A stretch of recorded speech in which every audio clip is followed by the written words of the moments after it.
ఈ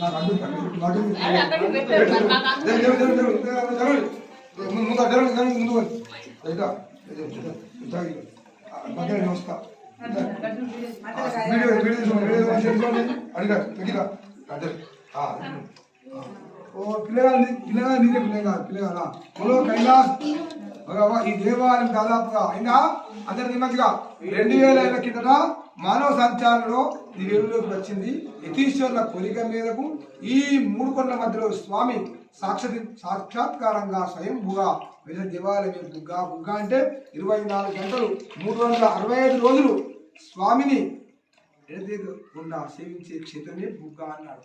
ఇలాంటి దేవాలయం తెలంగాణ, ఆంధ్ర, భారతదేశంలో కూడా ఇంత గొప్ప దేవాలయం లేదు.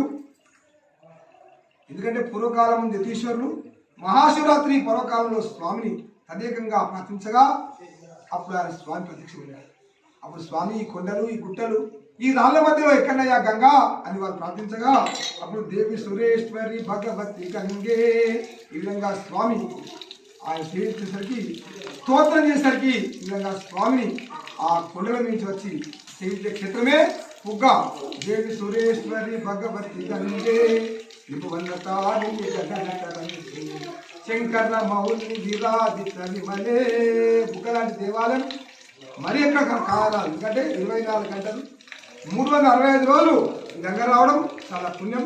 ఇక్కడ సేవించేవారు ఒక్కసారి సేవిస్తే 1,00,000 సార్లు 10 లక్షల సార్లు 10 కోట్ల సార్లు అభిషేకం ఫలితం వస్తుందంటే సాక్షాత్తు గంగాదేవి తాను జటాజూరు ధరించేవాడు కాబట్టి అంత గొప్ప దేవాలయమే బుగ్గ. బుగ్గ అంటే ఈ విధంగా నీరు 24 గంటలు స్వామిని సేవిస్తుంది.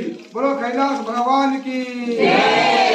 మంచాల వాసులు ఈరోజు పౌర్ణమితో కూడిన భాగ్యమి కాబట్టి మహా మహా మహా పర్వకాలము దీన్ని ముట్టుకోవడం వల్ల మీ దుఃఖనాశిని దుఃఖనాశిని మీ పాపాలు పోయి మీరు ఏమైనా పునీతమైన ఏమంటే అంతా పునీతమైపోయి మీ జన్మ ధన్యమైంది. ఇక్కడికి ఇలాంటి దేవాలను దర్శించుకోవడానికి పరమ పరమ పరమోను బలో కైలాస భగవానికి.